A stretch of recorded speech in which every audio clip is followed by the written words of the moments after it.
tugende nga bulijjo tukomyewo ensonga mu ddiiro tuli ne mukulu Katerega Muhammad yesigaliza erinnya lya chairman wa Bukomansimbi mutusaasire terifunanga ndowooza alivuganya ate nga ne mu Jeema era yali yesigaliza tugera kunya ensonga eziri mu kibiina kya Jeema ebibiina byonna mu kaseera kano bitandise kakuyege wakulonda bakulembeze bapya wakunoonya abantu bagenda kukwatira kibiina card ekibiina kya Jeema bukyanga kiragaalaganya kulonda bakulembeze bapya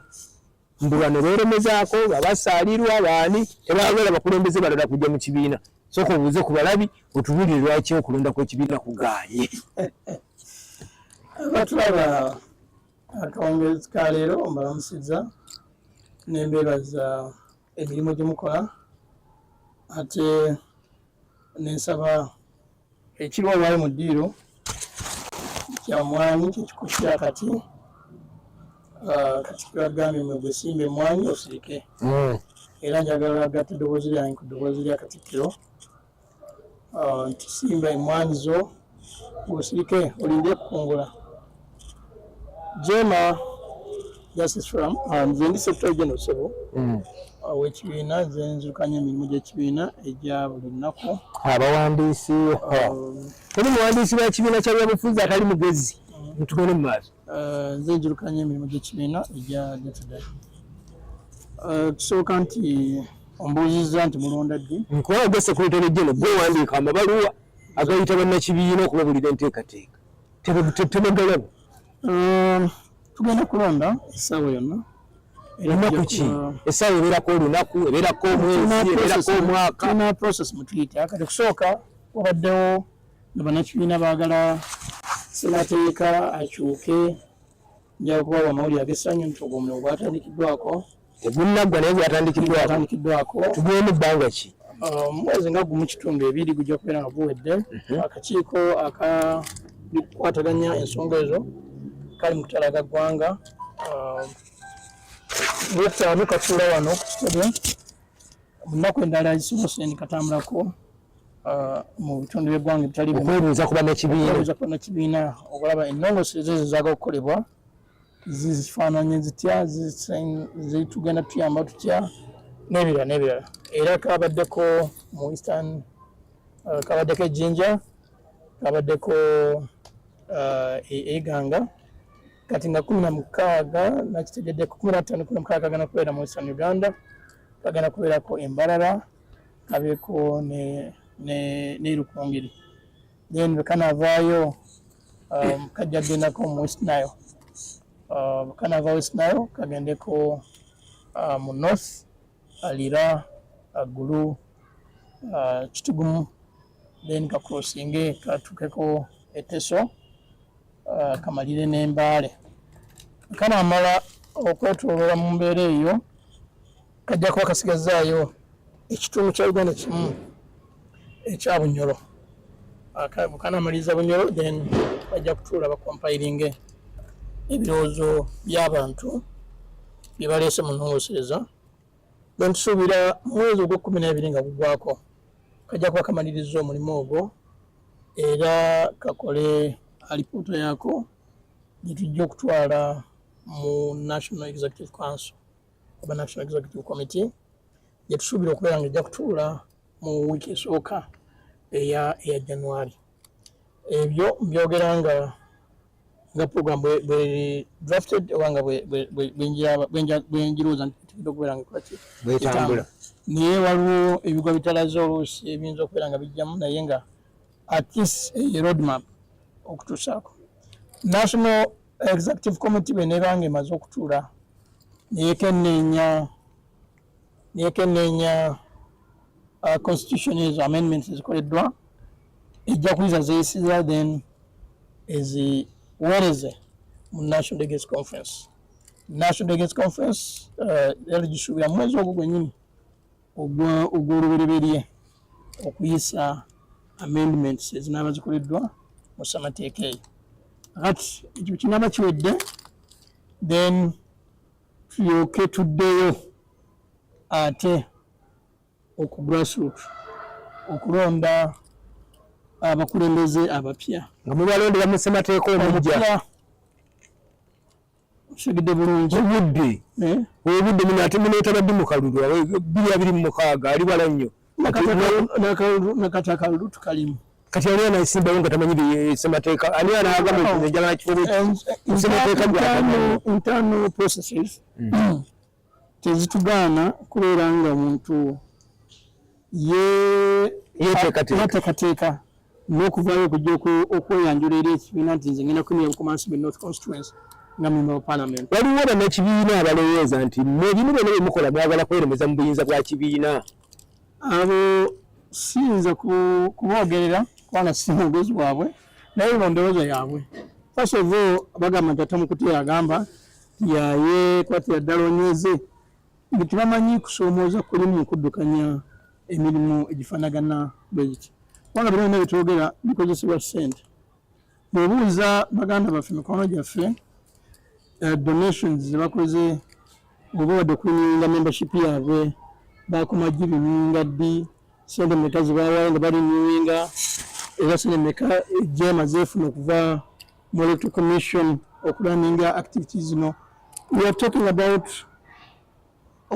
eggwanga lyonna okubeera nga olituukamu okubeera nga ofuna ebirowoozo by'abantu okubeera nga ofuna obukulembeze obugenda okuvaamu National Delegates Conference. Sijja nga party obanga etambuza emirimu gino sigenda kubeera stampede olw'okubeera nti abantu balowooza bwe balowooza. Bantu baddemu okwogera bonna bye bakola ki bye boogera naye nze nja kusigala nga ndi ku kosi ekyo kyemmanyi ekituufu ekitegeddwa okubeera nga kikolebwa mu busobozi bwe tulina ng'ekibiina.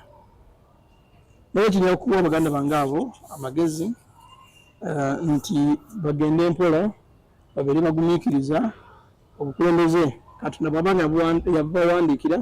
bajja kubeera nga babufuna. Naye teri agenda kubeera nga abugutanyizibwa agone mu luguudo wakati nga olw'okubeera nti abantu baagala okukola ki okulonda obukulembeze. First of all abaakola constitution ya Jeema embeera zonna baazitunuulira era wembadde njagala okujja nti ebbanga libadde ssemateeka wa Jeema awezezza emyaka 30.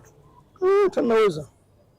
kizibu ki ennyo ekyo kye mwalabye abasajja baakola ssemateeka wa Jeema balabanga baali bagezi nnyo bannaffe omulanjo Jeema yabirengera nena nti ewanza okubeera embeera nga tena busobozi bwaholdinga delegation. Ssemateeka yali alagira emyaka emeka okuddamu okukwata mu ssemateeka w'ekibiina. Tewali myaka giri specific constitution ekyusibwa okusinziira ku bwetaavu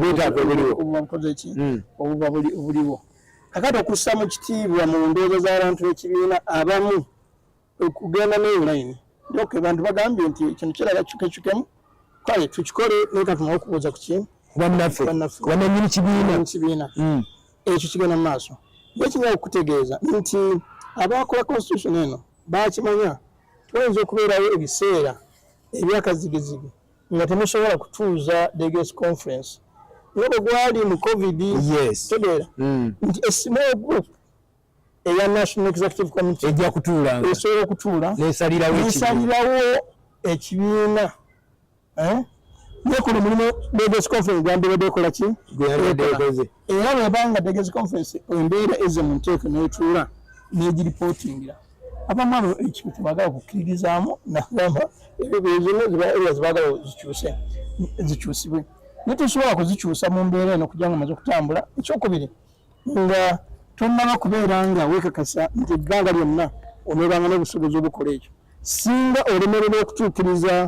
ebivunaana bya constitution ebiseera ne biggwako onobeera nti oli expired nga tolinawo provision osobola kuyita ku renewinga oyinza okwesanga ekibiina bakisindise kuddayo wansi kuddamu kukola ki kwewandiisa bupya. Naye ekyo njagala okutendereza abakola constitution eno nti baalabira wala nnyo tebisoboka. So bammemba abawakanya ssemateeka olwagala alongosebwemu bagamba nti akakiiko ka National Council kawa obuyinza bungi kubanga bakola nka Delegates Conference tetudde kkola nga ssemateeka akawa obuyinza babanga balowooza nti akakiiko kalina obuyinza bungi mu kibiina oba kawa obuyinza bungi oba butono naye reality is nti waliwo ebisoomoozo ekibiina bekiyina okusanga okusanga ibiza obagaana obagaana kati tunuulira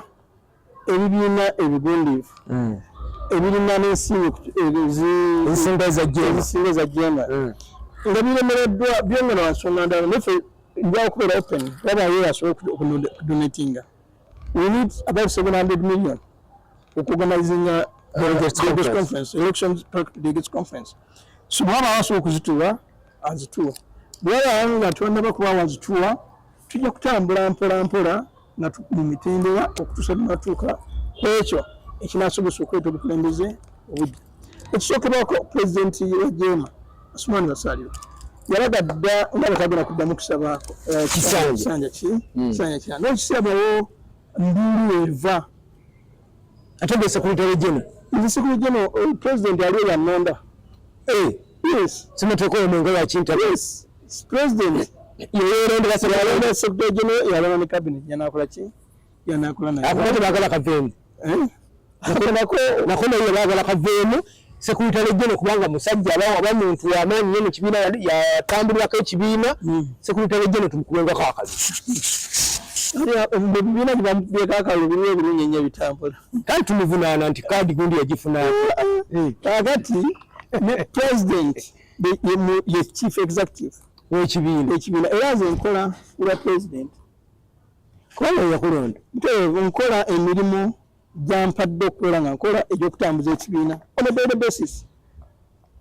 Era ebyokulaba nti n'ebibiina ebirala byegomba enkola ya Jeema ne bikyusa kubanga bwabangamu nnyo okusiba omuguwa n'okukola kino okulwana n'eki ne byegomba ne bikyusa enkola eno. Ekyo ffe abamu tulowooza nti President tekedde omulekera buyinza obulonda Secretary General. President alonda bameka mu bantu abalondebwa National Delegates Conference eronda President neronda Chairman National Chairman neronda National Vice Chairman neronda ne Chairman Electoral Commission neronda ne na Chairman bifunga bina neronda omwanika w'ekibiina President yamwerondera kasimateeka nga kalungi. President abeera kamala byonna. President yalonda cabinet yalonda Vice President yalonda Secretary General, Deputy Secretary General, basecretaries bonna yawakula. Bwemugwana ekintu kyammwe mugwa nakyo nga mmwe temudda mu kwekwasa nti ate gundi yapromeseza emirimu. Jeema nga bwe tuli mu bibiina ebirala. Jeema erina shock absorber erina gye bayita board of trustee. Ate board of trustee erina obuyinza obusinga obwa President. Yes. Naye nga yo board of trustee yeetuulira muli bwe mubeera nga mutambulira ku ssemateeka nga mukola emirimu gy'ekibiina nga tebanyega terina kyekugamba. Naye bw'otambula nga ofuluma ku nnono y'ekibiina nga bajja nga baga nti gundi obula wetaaga okudda mu layini. Kyovera mwatwala ekibiina kya bannammwe ne mugenda mu kalulu ne mwegatta ku baba people power oba NUP ne babagamba mwakola nsobi babamenya. Abatunye nabo okulaba kwabwe ndoza kwali kutono era nga kuli kumpi. Okusooka bakkirize bukkiriza nti bali be baatu betraying nga betwakola nabo omukago abo bonna abayi badabyafuzi ba Uganda si besimbu. They are not honest. Bonna bakayaniranga okwambala bono bukuufire bumwe engule nabo bagobyeza wano bali bamaze okuregistaringa national uniform nga naffe tukoze eki nga bekwegamba nti we are either with them or we risk losing their support. Tuvaana olukungaana nti abantu bonna baali bagenda okwesimbawo ne bagamba nti ng'ogenda kwesimbawo ku tikiti ya Jeema akakofiira suula ebweru kubanga ffe situgendangako mu people power kugyawo Jeema. Ekyokutondawo ekibiina kyali tekitegeeza nti nno ffenna tegenda kubeera nga tugenda era kyova abantu omuvuyo ogwe baakola okufoosinga buli muntu okubeegattako zintebe zibalina olwaleero kyekibaabizza kyekyo zintebe zikoze eki kubanga basigala nga baddira emmese bumyu kamugi bonna babusibira mu kutiya mu kisero kimu kati mumukwelu kati abo bagamba nti twakwata ekibiina bebamu kubakanyanga wano okwambala obukofiira beera bebanyigira nga mbaga nti mujjako mwambala obukofiira ako mbadde sikamanyi nti bewabugobya ate bebakunenya abantu bannabyabufuzi they are not honest. Emikago gitandise bantu batandise okutongoza emikago Jeema eyimiriddewa ku mikago gy'omulundi guno nga tugenda mu kalulu okujja naye gwe bayise hole omukago ogwa holi ogwo ekisinde ekyo mwetuli kubanga kigenderera okuzza abantu ku byobufuzi ebyensa ebirimu obuntu bulamu ebirimu obwesimbu nina kino tunatambula nakyo ne tulaba nga ebigendero byakyo tutandise okutategeera tujja kukibuukamu omulundi guno nga Jeema sijja kusalawo kyankolomedde kubanga National Executive Committee National Delegates Conference tenatuula ku mulundi guno ze ndabanga abayinza okukaluubirizibwa okukola omukago n'ekibiina kyonna mu kalulu tusobola omukago tusobola okukola gwa butantabaala sikutabaalanga genda onoonye kalulu nange naye kanoonye kange kubanga emirimu gyonna gye tukoze emikago bw'ogenza okukola okwetegereza bulungi Jeema tuvuddemu nga ffe tulyazaamaanyiziddwa wano omukago ogwa 2011 ogwakulemberwa Kano Dr. Kiza Besigye bo bwe baali baguddukamu tebatusiibula ffe twasigala it so happened nti chairmanship yali nga ffe tugirimu kiseera twasigala ne fayiro zaayo nga bali bagenda kati omukago ogwa 2011 si bwe mukago munnaffe mugenzi Kyanjo yali yesimbyewo nga yagala abantu bonna kyesibyerabira sebe muwange enduddewo olukungaana Kyanjo lwe yasooka okukuba lwali Kawempe ku growers abantu bonna ne balaga Kyanjo nti ffe tuli naawe wabula kyababuukako ate obudde obugenze kuko nti ate kaadi bagambye Dr. Besigye yatugaleeki abo ne bagamba naye kati Jeema erivaayo ddi sajja yali ayogera kama amusaasi Jeema tekola bintu lwakuba nti abantu boogedde bakubye nnyo enduulu ekola ebintu byesuubira nti ejja kubeera ng'ebiggusa Jeema yali yakolako dda ekyali kiremu abalala okukola mu 1996 nejja neyesimba ku pulezidenti Yoweri Kaguta Museveni naleeta omukulu mu Kibirige Mayanja era otunula 21 neekomawo abalala bannayuganda bwe bazuukira nti ekyali kisoboka pulezidenti Museveni okumwesimbako nga tubadde mu nabyabufuzi mugundiivu